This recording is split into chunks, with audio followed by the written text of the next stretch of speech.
ಆ ಎಲ್ಲ ಕಾರ್ಯಕ್ರಮ ಆದ್ಮೇಲೆ 8ನೇ ತಿಂಗಳಲ್ಲಿ ಮಾತೋಶ್ರೀ ನೀಲಮ್ಮ ತಾಯಿ ಅವರಿಗೆ 7ನೇ ತಿಂಗಳಲ್ಲಿ ಶ್ರೀಮಂತ ಕಾರ್ಯಕ್ರಮವನ್ನು ಮಾಡ್ತಾರೆ. ತವರು ಮನೆಯವರೆಲ್ಲರೂ ಕೂಡಿ ಅತ್ಯಂತ ಸುಂದರವಾಗಿ ಸೊಗಸಾಗಿ ಊಟ ಜನರೆಲ್ಲರೂ ಸೇರ್ತಾರೆ, ಕೇರಿಯವರೆಲ್ಲರೂ ಸೇರಿರ್ತಾರೆ. ಅತ್ಯಂತ ವೈಭವದಿಂದ ವಿಶೇಷವಾಗಿ ಮಾಡಬೇಕಾದ್ರೆ ಮುಂದೆ 8ನೇ ತಿಂಗಳಲ್ಲಿ ಪಾದಾರ್ಪಣೆ ಮಾಡಬೇಕಾದ್ರೆ ಮನೆಯ ಗುರುಗಳಾಗಿರುವಂತಹ ಸಿದ್ದೇಶ್ವರ ಶಿವಾಚಾರ್ಯ ಸಲಗರ ಸಂಸ್ಥಾನ ಮಠದ ಪೂಜ್ಯರಿಗೆ ಮನೆಗೆ ಕರೆಸಿಕೊಂಡು ಅವರ ಕಡೆಯಿಂದ ಗರ್ಭೋಕ್ತ ಲಿಂಗಧಾರಣೆಯನ್ನು ಮಾಡಿಸ್ತಾರೆ. 8ನೇ ತಿಂಗಳಲ್ಲಿ ಹೊಟ್ಟೆಗೆ ಲಿಂಗಧಾರಣೆಯನ್ನು ಮಾಡುವಂಥದ್ದು ಒಂದು ನಮ್ಮ ಸಂಸ್ಕೃತಿಯಲ್ಲಿ ಒಂದು ಪದ್ಧತಿ ಇದೆ. ಗೊತ್ತದೆ ನಿಮಗೆ? ಗೊತ್ತದ? ಇಲ್ಲಿ ಗೊತ್ತದ? ಮಾಡ್ತೀರಿ ನೀವೆಲ್ಲ? ಮಾಡ್ತಿಲ್ಲ, ಗೊತ್ತದ ಅಷ್ಟೇ. ಗೊತ್ತದ? ಮಾಡ್ತಾರೆ. ಯಾಕೆ ಮಾಡಿಸ್ಬೇಕು? ಕರೆಕ್ಟ್ ಅದ, ಮಾಡಿಸ್ಬಾರ್ದು. ಯಾಕೆ ಮಾಡಿಸ್ಬೇಕಂದ್ರೆ ತಪೋನಿಧಿ ಸಾಂಬಶಿವ ಯೋಗೀಶ್ವರ ಮಾತೆಯವರು ಗರ್ಭೋಕ್ತ ಲಿಂಗಧಾರಣೆಯನ್ನು ಮಾಡಿದ್ರು. ಇವತ್ತು ನಾವು ಕೇಸರಿ ಬೆಟ್ಟದಲ್ಲಿ ಲಿಂಗಧಾರಣೆ ಮಾಡಬಾರ್ದು ಬರ್ತಾರೆ ಹೆಣ್ಮಕ್ಳು. 8ನೇ ತಿಂಗಳ ಹೊಟ್ಟಿ ಇದ್ದಂತ ಹೆಣ್ಣುಮಕ್ಕಳು ಬರ್ತಾರೆ ನಮ್ಮಲ್ಲಿ. ಮಹಾರಾಷ್ಟ್ರದಿಂದ, ಪುಣೆದಿಂದ, ಮುಂಬೈದಿಂದ, ಬೆಂಗಳೂರಿನಿಂದ, ಲಾತೂರಿನಿಂದ, ನಾಂದೇಡದಿಂದ, ಸೋಲಾಪುರದಿಂದ, ಹುಡುಗೂರಿನಿಂದ, ಬೆಂಗಳೂರಿನಿಂದ ಬರ್ತಿದ್ದಾರೆ. ಹೈದರಾಬಾದ್, ಕಲಬುರಗಿಯಿಂದ ಅನೇಕ ಜನ ಬರ್ತಾರೆ. ಇವರು ಎದಕ್ಕೆ ಬರ್ತಾರೆ? ಯಾಕೆ ಲಿಂಗಧಾರಣೆ ಮಾಡ್ಕೋಬೇಕಂತಂದ್ರೆ 8ನೇ ತಿಂಗಳಲ್ಲಿ ಹೊಟ್ಟೆಯಲ್ಲಿ ಇರುವಂತಹ ಮಗು ಏನಿರ್ತದಲ್ಲ, ಆ ಮಗುವಿಗೆ ಆ ಟೈಮ್ನಲ್ಲಿ ಅದಕ್ಕೆ ಪ್ರಜ್ಞೆ ಇರ್ತದೆ, ಪ್ರಜ್ಞೆ ಅವಸ್ಥೆಯಲ್ಲಿ ಇರ್ತಾನೆ. 8ನೇ ತಿಂಗಳಲ್ಲಿ ಇರುವಂತಹ ಮಗುವಿಗೆ ಪ್ರಜ್ಞೆ ಅಂತ ಅರಿವು ಇರ್ತದೆ. ಏನ್ ಅರಿವು ಇರ್ತದೆ ಅಂದ್ರೆ ತಂದೆ ತಾಯಿಯರು ಏನ್ ಮಾಡ್ತಿರ್ತಾರೆ, ನಮ್ಮ ತಾಯಿ ಏನ್ ಮಾಡ್ತಿರ್ತಾಳೆ, ಏನ್ ತಿಂತಾಳೆ, ಏನ್ ಉಂಟಾಳೆ, ಏನ್ ಮಾತಾಡ್ತಾಳೆ ಅನ್ನೋದು ಅದು ಅಬ್ಸರ್ವ್ ಮಾಡ್ತಿರ್ತಾರೆ. CC ಕ್ಯಾಮರಾ ನೋಡಿರಲ್ಲ, ಒಳಗ್ ಮುಂದೆ CC ಕ್ಯಾಮರಾ ಅಬ್ಸರ್ವ್ ಮಾಡ್ತಿರ್ತಾರೆ. ತಾಯಿ ಏನು ನಿತ್ಯ ಮಾಡುವಂತ ಕರ್ಮಗಳೇನವ ಅವು ಎಲ್ಲ ಒಳಗಿನ ಮಕ್ಕಳು ಪ್ರಿಂಟ್ ಆಗ್ತವೆ. ಹೊಟ್ಟೆಯಲ್ಲಿರುವಂತ ಮಗುವಿಗೆ ಚೆನ್ನಾಗಿ ಕೇಳ್ತಾರೆ. ಇದಕ್ಕೆ ಒಂದು ಪ್ರತ್ಯಕ್ಷ ನಿದರ್ಶನ ನಿಮ್ಗೆ ಹೇಳ್ಬೇಕಂತಂದ್ರೆ ಮಹಾಭಾರತದಲ್ಲಿ ಸುಭದ್ರೆಯ ಮಗು ಅಭಿಮನ್ಯು 8ನೇ ತಿಂಗಳು ಹೊಟ್ಟೆಯಲ್ಲಿ ಇರ್ತಾನೆ. ಸಹೋದರನಾಗಿರುವಂತಹ ಶ್ರೀಕೃಷ್ಣ ಪರಮಾತ್ಮನಿಗೆ ಸುಭದ್ರ ತಾಯಿ ಹೇಳ್ತಾಳೆ, ಅಣ್ಣ ನನಗ ವನವಿಹಾರಕ್ಕೆ ಕರ್ಕೊಂಡು ಹೋಗುವಂತಂದಾಗ ಕೃಷ್ಣ ರಥವನ್ನು ಓಡಿಸಿಕೊಂಡು ಸಹೋದರಿಯಾಗಿರುವಂತಹ ಸುಭದ್ರೆಗೆ ರಥದಲ್ಲಿ ಕುಳಿಸಿಕೊಂಡು ಹೋಗ್ತಿರ್ತಾರೆ ವನವಿಹಾರ. ದಾರಿ ಮಧ್ಯದಲ್ಲಿ ಕೃಷ್ಣನಿಗೆ ಹೇಳ್ತಾರೆ, ಸುಭದ್ರೆ ನೀ ನನ್ಗೊಂದು ಕಥೆ ಹೇಳು. ಯಾವ ಕಥೆ ಹೇಳಬೇಕು ಅಂತಂದಾಗ ಚಕ್ರ ವ್ಯೂಹದ ಕಥೆ ಹೇಳುವುದು ಅಂತ ಹೇಳ್ತಾರೆ. ಅವಾಗ ಕೃಷ್ಣ ಯಾಕಾಗಲಿ ಚಕ್ರ ವ್ಯೂಹದ ಕಥೆ ಹೇಳ್ತಿರ್ತಾನೆ. ಆ ಕಥೆ ಹೇಳ್ಕೊಂತ ಹೋಗುವಾಗ ರಥ ಓಡುತ್ತಿರ್ತಾನಲ್ಲ, ರಥದಲ್ಲಿ ಕೂತಿರುವಂತ 8ನೇ ತಿಂಗಳ ಗರ್ಭಿಣಿ ಸುಭದ್ರೆಗೆ ಕತೆ ಕೇಳ್ತಾ ಅರ್ಧ ಕತೆ ಕೇಳಿ ನಿದ್ದೆ ಬಂದ್ಬಿಡ್ತಾರೆ. ನಿದ್ರೆ ಆಗ್ತದೆ, ಕಣ್ಣು ಮುಚ್ಚಿ ನಿದ್ರೆ ಮಾಡ್ತಿರ್ತಾಳೆ. ಪರಂತು ಸುಭದ್ರೆಗೆ ನಿದ್ರೆ ಹತ್ತಬೇಕಾದ್ರೆ ಹೊಟ್ಟೆಯಲ್ಲಿರುವಂತ ಕೂಸು ಹೋಗ್ತಿರ್ತಾನೆ.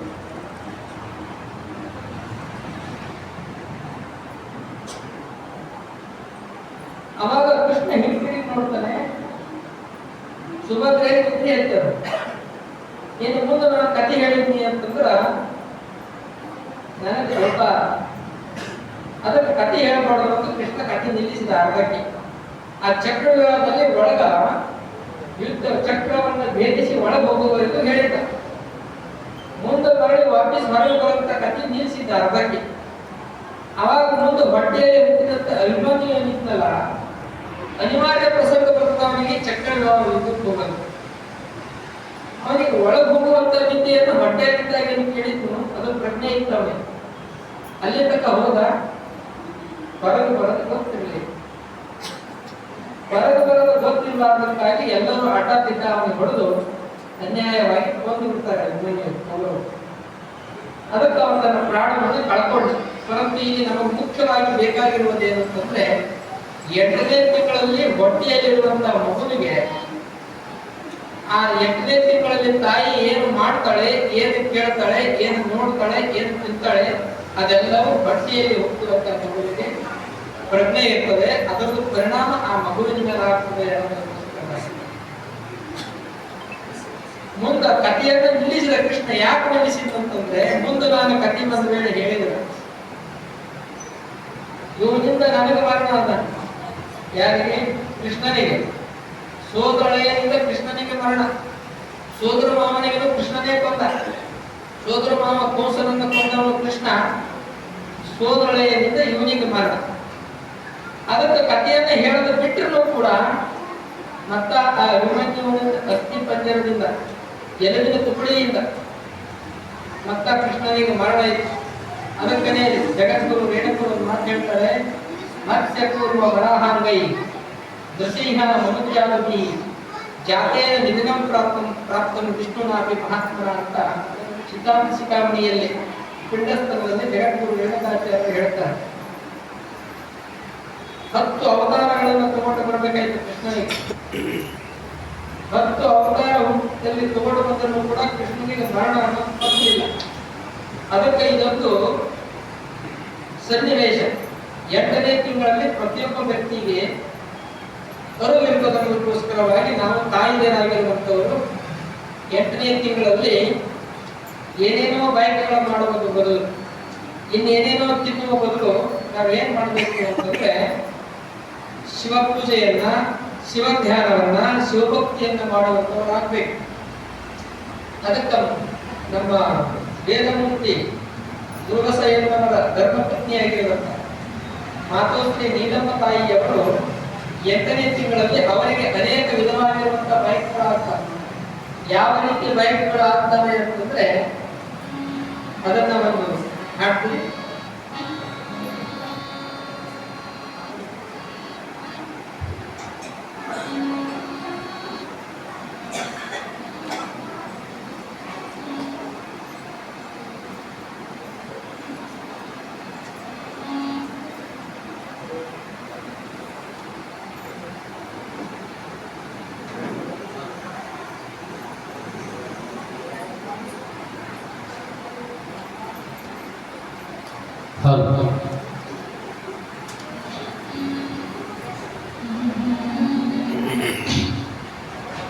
ಬಯಕೆ ಬಯಕೆ ಬಯಕೆ ಮಹಾಮಾತೆ ನೀಲಮ್ಮಳ ಬಯಕೆ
ತಾಯಿಯವರಿಗೆ ಎಂತೆಂಥ ಬಯಕೆಗಳು ಆಗ್ತಿದ್ದವು ಅನ್ನುವುದನ್ನ ಸುಂದರವಾದ ಗೀತೆಯನ್ನು ಅವರೇ ರಚನೆ ಮಾಡಿ ನಿಮ್ಮೆಲ್ಲರ ಮುಂದೆ ಹಾಡಿದರು. ಲಿಂಗ ಪೂಜೆ ಮಾಡಬೇಕು, ಲಿಂಗಾಂಗ ಯೋಗದಲ್ಲಿ ಇರಬೇಕು, ಲಿಂಗ ಆನಂದದಲ್ಲಿ ಮುಳುಗಬೇಕು, ಶಿವಪೂಜೆ ಮಾಡುತ್ತಾ ಶ್ರೀರುದ್ರ ಪೂಜೆಯನ್ನು ಮಾಡುತ್ತಾ ಪತ್ರೆ ಪುಷ್ಪವನ್ನು ಶಿವನಿಗೆ ಅರ್ಚನೆ ಮಾಡಿ ಆನಂದದ ಸವಿಯನ್ನು ಸವಿಬೇಕು ಎನ್ನುವಂತ ನಾನಾ ವಿಧವಾಗಿರುವಂತಹ ಬಯಕೆಗಳು ಮಾತೋಶ್ರೀ ನೀಲಮ್ಮ ತಾಯಿಯವರಿಗೆ ಆಗಿದ್ದಂಥದ್ದು ಸತ್ಯ ಸಂಗತಿ. ಈ ಚರಿತ್ರೆ ಏನದಲ್ಲ, ಈ ಕತೆ ನಾನು ನಿಮ್ಗೆ ಹೇಳ್ತೀನಲ್ಲ, ಯಾವುದೇ ಸುಮ್ಮನೆ ಯಾರೋ ಕುರಿತು ಬರೆದಿದ್ದಲ್ಲ, ಪ್ರತ್ಯಕ್ಷ ನಡೆದಿರುವಂತಹ ಘಟನಾವಳಿಗಳು. ಈ ಚರಿತ್ರೆಯಲ್ಲಿ ತಾರೀಖು ಯಾವ ದಿನ ಯಾವ ಸಮಯದಲ್ಲಿ ಎಂತೆಂಥ ಪ್ರಮಾಣಗಳು ನಡೆದಿವೆ ಅನ್ನುವಂಥದ್ದು ಸಾಕ್ಷಿ ಸಮೇತವಾಗಿ ಇದರಲ್ಲಿ ತಾರೀಖು ಮೊದಲು ನೋಡ್ಕೊಂಡು ಎಲ್ಲನೇ ಸಿಗ್ತಾವೆ. ಅವತ್ತಿನಿಂದ ಇವತ್ತಿನವರೆಗೂ ಕೂಡ ನಡೆದಂತ ಅನೇಕ ನಿತ್ಯ ಘಟನೆಗಳು ಇವತ್ತಿನೂ ಕೂಡ ನಡೀತಾನೆ ಇವೆ. ಅಂತ ಅದ್ಭುತವಾದಂತಹ ಶಕ್ತಿ ಈ ಸಾಮೂಹಿಕ ಶಿವಯೋಗೀಶ್ವರರಲ್ಲಿ ಇದೆ. ಅದನ್ನ ನಾನು ನಿಮಗೆ ಪರಿಚಯ ಮಾಡಿಕೊಳ್ಳುವಂತ ಸಣ್ಣ ಪ್ರಯತ್ನವನ್ನು ಮಾಡ್ತೀನಿ. ನೀಲಮ್ಮ ತಾಯಿಯನ್ನು 8ನೇ ತಿಂಗಳಲ್ಲಿ ಶಿವಧ್ಯಾನ ಶಿವಪೂಜೆಯನ್ನು ಬಯಸಿ ಪೂಜೆ ಮಾಡಿದರು. ಆ ರೀತಿ ಭಾವನೆಗಳು ಅವರ ಹೃದಯದಲ್ಲಿ ಮೂಡುತ್ತಿದ್ದವು. ಅದಕ್ಕಾಗಿಯೇ ಹತ್ತ ಮಗು ಜನ್ಮ ತಗೊಂಡು ಇವತ್ತು ನಮ್ಮ ಮಕ್ಕಳು ಇವತ್ತು ಎಷ್ಟೋ ಜನ ನಾವೆಲ್ಲ ಇದ್ದೀವಲ್ಲ, ದಿನಾಲು ನೂರಾರು ಉದಾಹರಣೆಗಳು ನಮ್ಮಲ್ಲಿ ಬರ್ತಾವ. ನಮ್ಮ ಮಗು ನಮ್ಮ ಮಾತು ಕೇಳೋದು ಕೇಳ್ತಾವ. ತಾಯಿ ಅವ್ರ ತಂದೆ ಹೇಳ್ತಾರೆ, ಎಷ್ಟು ಮಾಡಿದ್ರು ನಮ್ಮ ಮಗ ನಮ್ಮ ಮಾತು ಕೇಳೋದು, ತಂದೆ ಮಾತನ್ನು ಕೇಳೋದು, ತಾಯಿ ಮಾತನ್ನು ಕೇಳೋದು. ಸ್ವಲ್ಪ ವಿಚಾರ ಮಾಡೋದು. ನೀವು ಬಾಜಾರಕ್ಕೆ ಬಟ್ಟೆ ತಗೋತೀರಿ, ಬಟ್ಟೆ ತಗೋತೀರಿ, ನೀವು ಉಟ್ಕೊಂಡಿರಲ್ಲ ಬಟ್ಟೆ ನೀವೇ ತಗೊಂಡ್ರಿ. ಯಾರ್ಯಾರು ಬೀಗರು ಮಾಡಿರ್ತಾರ, ಏನು ಬೀಗರು ಮಾಡಿದ್ ಬಿಡ್ರಿ, ನೀವು ಉಟ್ಕೊಳಕ್ ತೋರ್ತೀರಿ ಬಟ್ಟಿ, ನಿಮ್ಮ ಮನಸ್ಸಿಗೆ ಬಂದಂತ ಬಟ್ಟೆ ತಗೋತೀರಿ, ನಿಮ್ಮ ಕೈಯಾಗ ಗಡಿ ವಾಚ್ ನಿಮ್ಮ ಮನಸ್ಸಿಗೆ ಬಂದಂತ ತಗೋತೀರಿ, ಎಲ್ಲದೇ ನಿಮ್ಮ ಮನಸ್ಸಿಗೆ ಬಂದಂತ ತಗೋತೀರಿ. ಅವೆಲ್ಲ ನೀವು ಹೇಳೋದನ್ನು ಕೇಳಬೇಕು. ಪರಂತು ನೀವು 9 ತಿಂಗಳ ಹೊಟ್ಟೆಯಲ್ಲಿ ಹೊತ್ತು ಎತ್ತು ಹೊಡೆದಂತ ನಿಮ್ಮ ಮಗು ನಿಮ್ಮ ಮಾತು ಕೇಳಲ್ಲ. ಇದೊಂದು ವಿಪರ್ಯಾಸ ಅಲ್ಲ? ಅದೇನು ಕೇಳಲ್ಲ ನೋಡ್ರಿ. ಆನೆ ಮನುಷ್ಯ ಹೇಳ್ಬೇಕು ಕೇಳ್ತೀರ? ಆನೆ ಮನುಷ್ಯ ಹೇಳ್ಬೇಕು ಕೇಳ್ತೀರಿ? ನೋಡ್ರಿ, ಈಗ ಇಲ್ಲ ಕೇಳ್ತು. ಹುಲಿ ಹೇಳ್ಬೇಕು ಕೇಳ್ತೀರಿ? ನರಿ ಹೇಳ್ಬೇಕು, ಕುದುರೆ ಹೇಳ್ಬೇಕು, ಕತ್ತಿ ಹೇಳ್ಬೇಕು. ಅರೆ ಕತ್ತಿನೇ ಹೇಳ್ಬೇಕು ಕೇಳಕತ್ತದ, ಮನುಷ್ಯ ನಾವು ಹೇಳ್ಬೇಕು ಕೇಳಲ್ಲ ಏನಂತಂದ್ರೆ ಇದು ಎಂತ ವಿಚಾರ ಮಾಡಬೇಕಿಲ್ಲ. ಸರ್ ಮಾತಾಡೋದ್ನ ನಾವೇನ್ರಿ ಮನುಷ್ಯ ಏನು ಕತ್ತಿದ್ದೆ ಅಂತೀವಿ, ಯಾಕೆ ಮಾತು ಕೇಳಲ್ಲ ಅವ್ರಿಗೆ ಒಯ್ದು ಕತ್ತಿ ಹೋಲಿಸ್ತಿರ್ತ. ಕತ್ತಿನೂ ಮನುಷ್ಯ ಹೇಳ್ಬೇಕದು ಬಾ ಅಂತ ಹೋಗ್ತದ, ಅದು ಮಗುವುದು ಹೇಳ್ತದ, ಎಲ್ಲ ಕೇಳ್ತದ. ನಮ್ಮ ಹೊಟ್ಟೆಗಿರಂತ ಮಗು ನಮ್ಮ ಮಾತು ಕೇಳಲ್ಲ ಏನಂತಂದ್ರೆ ವಿಚಾರ ಮಾಡೋದು. ಯಾಕೆ ಕೇಳೋದು? ಕಾರಣ ಇದೇ ಕಾರಣ. ನಮ್ಮವೇನು ಬಯಕೆಗಳಾಗ್ತಾವಂದ್ರ ಅಂತಂದ್ರೆ 8ನೇ ತಿಂಗಳ ಹೊಟ್ಟೆ ಇದ್ದಾಗ ಹೆಣ್ಮಕ್ಳು ಬಯಕೆಗಳು ಪಾನಿಪುರಿ ತರಿಸೋದು, ಬಜಿ ತರಿಸೋದು, ಇಡ್ಲಿ ತರಿಸೋದು, ವಡ ತರಿಸೋದು, ಅವು ಎಲ್ಲ ವಸ್ತು ಏನಂತಾರೆ, ಬರೇ ಎಣ್ಣೆ ಕರ್ಲಿ ತಿಂತೀವಿ ಅಂತ ತಿಳ್ಕೊಂಡು ಯಾವುದೇ ಮನೆಯಾಗ ಹಿರಿಯ ತರಿಸಿ ಬೇಯಿಸಿದ್ರು ಅವ್ರು ಕದ್ದು ತರಿಸ್ತಾರೆ. ಮತ್ತೆ ಕಡೆ ಯಾಕೆ ಏನ್ ಮಾಡ ಅದು ಕದ್ದು ತಗೊಳ್ಳೋದಿದ್ರು ಕೂಡ ಹೊಟ್ಟೆಯಾಗ ಮಗನ ತಲೆ ಅದು ನೋಡಿ ಕಲಿಬೇಕು. ದಿನಾಸಲೆಗಳು ಕಾಣ್ತಾರ ಅಲ್ಲೇ ಚಾಲು ಆಯ್ತು ನಾವು. ಆಮೇಲೆ ಏನ್ ಮಾಡ್ತಾರೆ ಇವ್ರು ಹೆಣ್ಮಕ್ಳು ಮಾಡುತ್ತಿದ್ದಾವ ಮಾಡುತ್ತಾರೆ.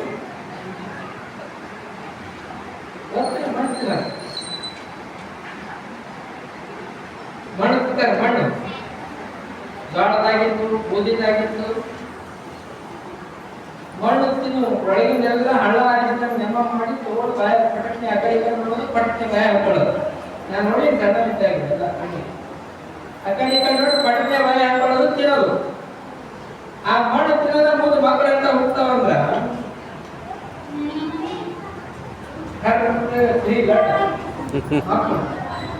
ಅವು ಮುಂದೆ ಹಿಂದ ಹೊಟ್ಟೆ ತುಂಬ ಬರ್ತಾವ ನೋಡ್ರಿ. ಅವು ಹೊಟ್ಟೆ ಮಣ್ಣು ತಿಂದು ಹೊಟ್ಟೆ ತುಂಬ ಕೈಕಾಲ ಸಣ್ಣ ಪಾರ್ಗಳು. ಅದಕ್ಕೆ ಅಚಾನಕ್ ಹೀಗೆ ಅನ್ನದ ಮನುಷ್ಯನ ಅಂತ ಕೇಳಿರಿ. ಆ ಕಡೆ ನಿಂತು ಈ ಕಡೆ ಕಾಣಿಸಲ್ಲ, ಈ ಕಡೆ ನಿಂತು ಆ ಕಡೆ ಕಾಣಿಸಲ್ಲ, ಆಟ ಮಾಡಿ ಅಚಾನಕ್ ಅವ್ರು ಬಾರ್ ಹಾಕಿದ್ವಿ ಅಂತಂದ್ರೆ ನಾ ಸಣ್ಣ ಇದ್ದ ಹಿಂಗೆ ಆಡ್ಬಿಟ್ಟಿಲ್ಲ. ಈ ಕಡೆ ಈ ಕಡೆ ಕ್ಯಾಬ್ ಮಾಡಿದ್ರೆ ಇಲ್ಲಿ ಹೇಳ್ತು, ಈ ಕಡೆ ಕ್ಯಾಬ್ ಮಾಡಿದ್ರೆ ಇಲ್ಲಿ ಹೇಳ್ತದೆ. ಆ ರೀತಿ ಹೊಟ್ಟಿ ಮಕ್ಕಳು ಹೋಗ್ತಾವ. ಇದೆಲ್ಲ ಎದಕ್ಕಂತಂದ್ರೆ ತಿನ್ನುವಂತ ಆಹಾರ ಪದ್ಧತಿ ನಮ್ಮಲ್ಲಿ ಸರಿಯಾಗಿಲ್ಲ. ಈ ಪುರಾಣ ಹೇಳುತ್ತದೆ ನೀವು ಚಲೋ ತಿನ್ನಬೇಕು ಅಂತ, ಆರೋಗ್ಯಕರವಾಗಿರುವಂತ ಆಹಾರ ತಿನ್ನಬೇಕು ಅಂತ ಈ ಸಾಮಾನ್ಯ ಸೇವೆಗಳ ಪುರಾಣ ಹೇಳಿಕೊಡ್ತದೆ.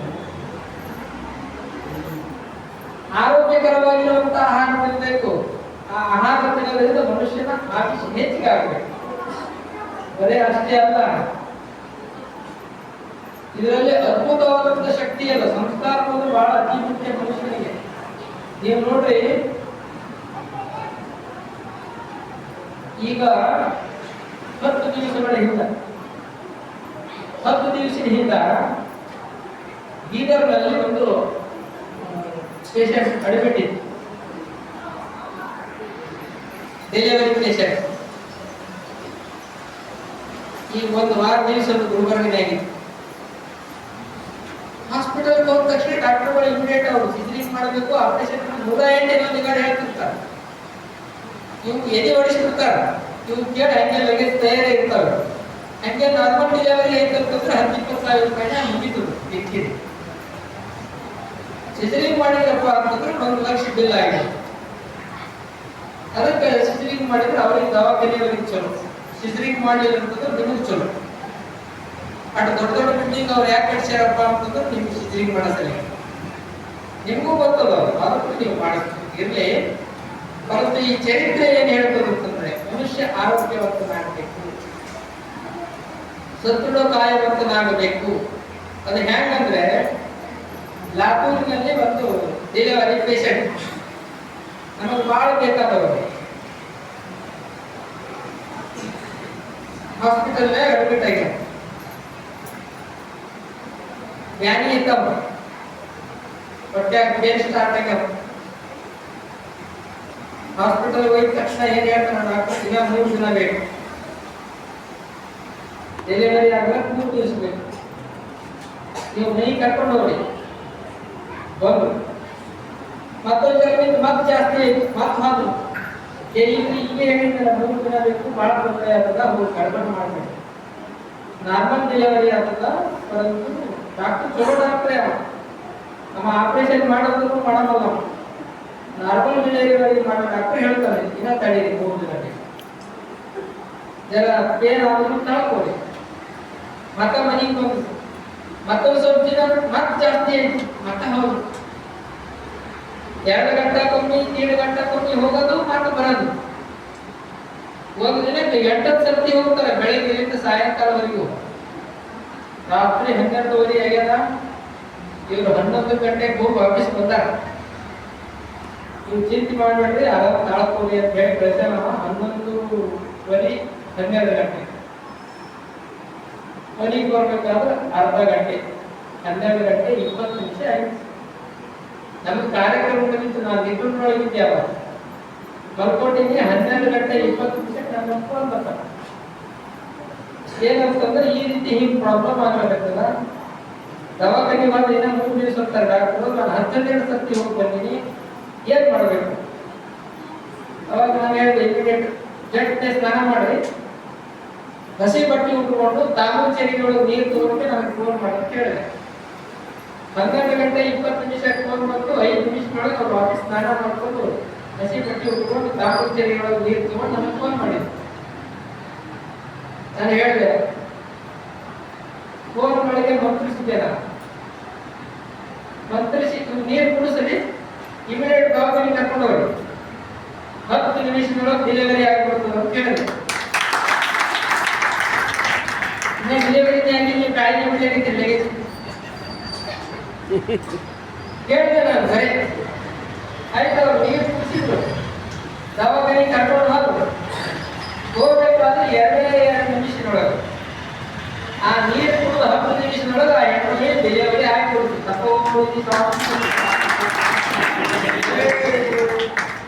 ಪ್ರಾಕ್ಟಿಕಲ್ ಇಂಥದ್ದು 1000 10,000 ಉದಾಹರಣೆ ಬೇಕಾದ್ರೆ ನಾನು ಹೇಳ್ತೀನಿ. ಇದ್ದಿದ್ದೆ ಸಾಕ್ಷಿ ಎಲ್ಲ ಹೊಸ ಮಂದಿ ಈಗ ಕುಟ್ಟಿದ್ರಾಗ ಒಂದು 4 ಮಂದಿ ಗೊತ್ತಿದ್ದವ್ರು ಇರ್ತಾರೆ ಇದ್ರೊಳಗೆ. ಯಾರ ಮೇಲೆ ಗೊತ್ತಿದ್ದವ್ರು ಇದ್ರೆ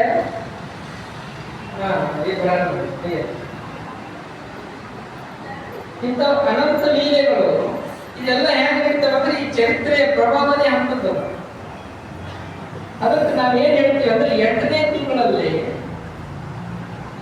ತಿಂಗಳಲ್ಲಿ ಒಳ್ಳೆ ಆಹಾರ ಕೊಟ್ಟಿರ್ಬೇಕು.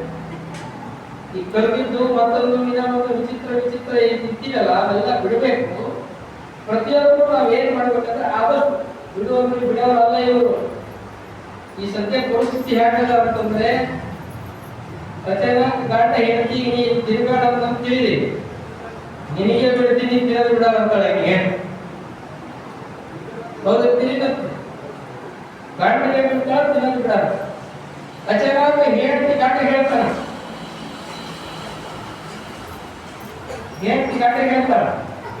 ಇದು ನೀ ತಿನ್ಬೇಡ. ಅವ ಗಂಡ ಏನ್ ಮಾಡ್ತಾನೆ ನಿನಗೆ ಬಿಡ್ತೀನಿ ನಾನು ತಿನ್ನೋದು ಬಿಡಲ್ಲ ಅಂತ ಹ್ಯಾಕ್ ಮಾಡ್ತೀನಿ. ಇದು ಈಗಿನ ಪರಿಸ್ಥಿತಿ. ಇಂಥ ಒಂದು ಕೆಟ್ಟ ಪರಿಸ್ಥಿತಿಯಲ್ಲಿ ಮಾಡಿದ್ರು ಮಾರ ಯಾವ ಮಾಡ್ತಾನ ಅವ ಅನುಭವಿಸ್ಬೇಕಲ್ಲ. ಯಾರು ಕೆಟ್ಟ ಪ್ರಸಂಗಗಳು ಅನುಭವಕ್ಕೆ ಬರಬಾರದು ಅನ್ನೋದು ಪ್ರತಿಯೊಬ್ಬರು ಏನ್ ಮಾಡ್ಬೇಕಂತಂದ್ರೆ ಒಳ್ಳೆ ರೀತಿಯಿಂದ ನಡವಳಿಕೆಗಳನ್ನು ನಾವು ಕಲಿಯುವುದನ್ನು ಪ್ರಾರಂಭಿಸಬೇಕು. ಇಲ್ಲಿ ತನಕ ಏನ್ ತಪ್ಪು ಮಾಡಿರ್ತೀವಿ ಮಾಡಿಯಪ್ಪ, ಇವತ್ತಿನಿಂದ ನಾವು ಪ್ರಯತ್ನ ಮಾಡೋದು, ಇನ್ನು ಮೇಲೆ ನಾವು ಸುಧಾರಿಸ್ಬೇಕು. ಇವತ್ತಿನಿಂದ ಇನ್ನು ಮೇಲೆ ನಾವು ಮೊದಲಿನಿಂದ ಇರಬಾರ್ದು. ಏನೋ ಒಂದು ಸ್ವಲ್ಪ ನಮ್ಮ ಜೀವನದಲ್ಲಿ ಬದಲಾವಣೆ ಚೇಂಜ್ ಮಾಡ್ಕೋಬೇಕು.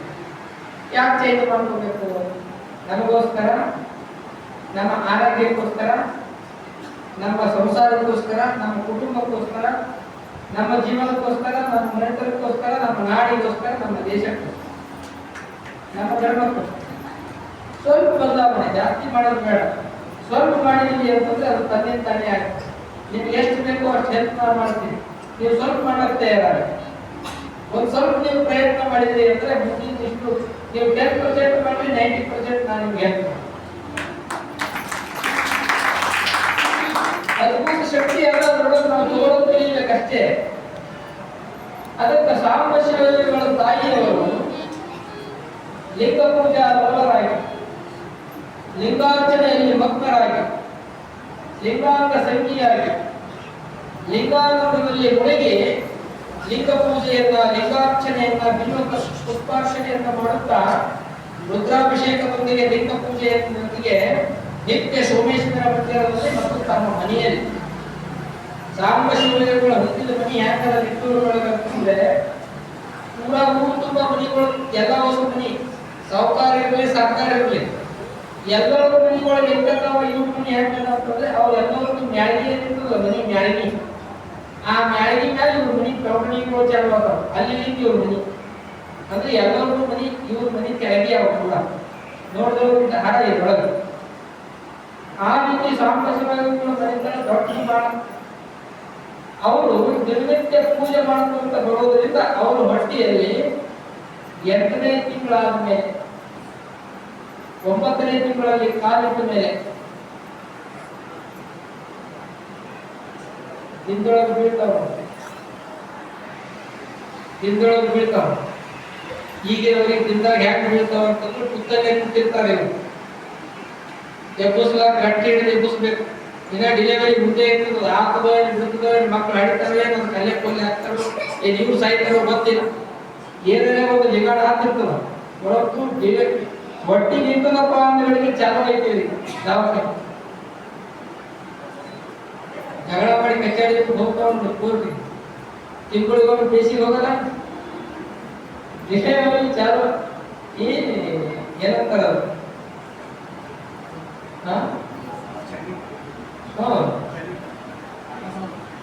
ಹೆಣ್ಮಕ್ಳಿಗೆ ಹೊಟ್ಟೆ ನಿಂತು ಅಂತಂದ್ರೆ ಆಯ್ತು, ಬೇಸಿ ಚಾಲನೆ ಆಯ್ತು. ತಿಂಗಳಿಗೊಂದು ಹೋಗೋದು ಕೊಡು ತಗೊಂಡ್ಬರೋದು ಸ್ಕ್ಯಾನಿಂಗ್ ಮಾಡ್ತಾರೆ. ಅವು ಈಗೆಲ್ಲ ಗೌರ್ಮೆಂಟ್ ರಿಸ್ಕ್ಗಳು ಬಂದಾವ. ಸ್ಕ್ಯಾನಿಂಗ್ ಮಾಡ್ಬೋದು ಅಂತ ಹೇಳಿ ಅಂದ್ರೂ ಸ್ವಲ್ಪ ರೊಕ್ಕ ದುಡ್ಡು ಮಾಡ್ತಿರ್ತಾವ. ಇವೇನೇನೋ ನಿಧಾನ ಮಾಡ್ತಿರ್ತಾವ. ಹೊರತು ಇವೆಲ್ಲ ಮಾಡಲಾರ್ದೇ ಸ್ಕ್ಯಾನಿಂಗ್ ನಮ್ಮ ಹಿರಿಯರು ಯಾಕೆ ಮಾಡ್ತಿದ್ರು ಗೊತ್ತದು? ಸ್ಕ್ಯಾನಿಂಗ್ ಯಾಕೆ ಮಾಡ್ತಿದ್ರು? ಅದು ಏನೋ ಬೇಕೇ ಆಗಿಲ್ಲ ನಿಮಗೆ, ನೀವೇ ನಿಮ್ಮ ಮನೆಯಾಗ ಕೂತು ಸ್ಕ್ಯಾನಿಂಗ್ ಮಾಡ್ಕೋಬಹುದು ಅಂತ ತೋರಿಸ್ತೀನಿ. ಈ ಬಂಗಾಳ ನಿಟ್ಟೂರ್ದವ ಈಗ ಬಂದಿಲ್ಲ ಡಾಕ್ಟರ್, ಅವನಿಗೆ ಕೇಳ್ರಿ ನೀವು ಪುರಾಣ ಮುಗಿಯನ ಹಿಂದಿಯಾಗ ಹೇಳ್ತಾರ, ಅವನಿಗೆ ಕನ್ನಡ ಬರಲ್ಲ, ನಾವು ಮಾತಾಡೋದು ತಿಳಿತು ಅವನಿಗೆ ಜರ ನೋಡ್ರಿ. ನಿನ್ನೆ ಸಾಯಂಕಾಲ ನನಗೆ ಫೋನ್ ಮಾಡಿದ್ರು. ನಮಗೆ ಬಹಳ ಆತ್ಮೀಯ ಭಕ್ತರು ಅವ್ರು ನೆಟ್ಟೂರ್ದೊಳಗೆ, ಕಾಕಪ್ಪ ಹುಡುಗಿ ಬಾಲಾಜಿ ಅಭಿರಾಮಿ ಇವೆಲ್ಲ. ನಿನ್ನೆ ಫೋನ್ ಮಾಡಿದ್ರು ಸಾಯಂಕಾಲ, ಹೊಲದಾಗ ಬೋರ್ ಹೊಡೆಸ್ಬೇಕು ಅನ್ಕೊಂಡೀನಿ, ಹ್ಯಾಂಗ್ ಮಾಡ್ಬೇಕು ಮಹಾರಾಜ ಅಂತ ಕೇಳಿದ್ರು. ಬೋರ್ ಹೊಡೆಸ್ಬೇಕಾ, ಒಂದ್ ನಿಮಿಷ ನಿಂದ್ರ ಅಂತ ಹೇಳಿದೆ. ಇವಾಗ ಫೋನ್ ಹಚ್ಚಿ ಅವ್ರಿಗೆ ಕೊಟ್ಟು ಅವ ಮಾತಾಡ್ತಿದ್ದ.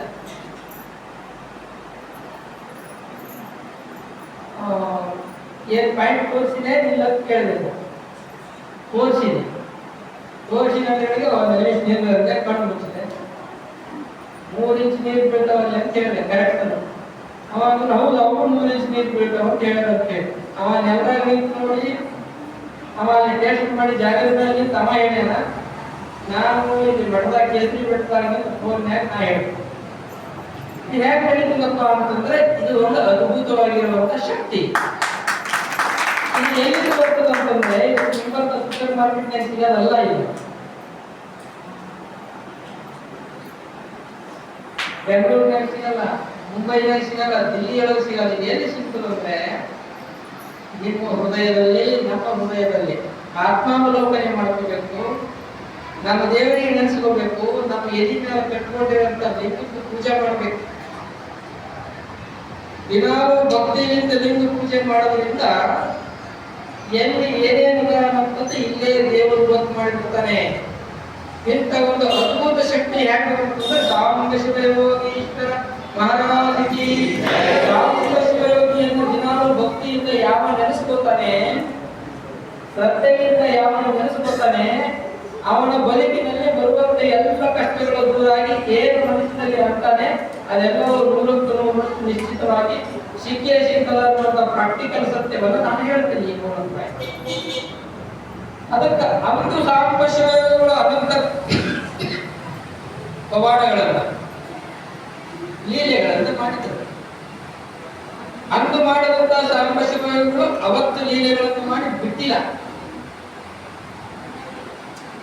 ಇನ್ನೂ ಕಂಟಿನ್ಯೂ ಚಾಲೋ ಇವತ್ತಿನವರೆಗೂ ನಡೀತಿರ್ತಾರೆ. ನಾನು ಈಗ ಹೇಳಿದ್ದೆಲ್ಲ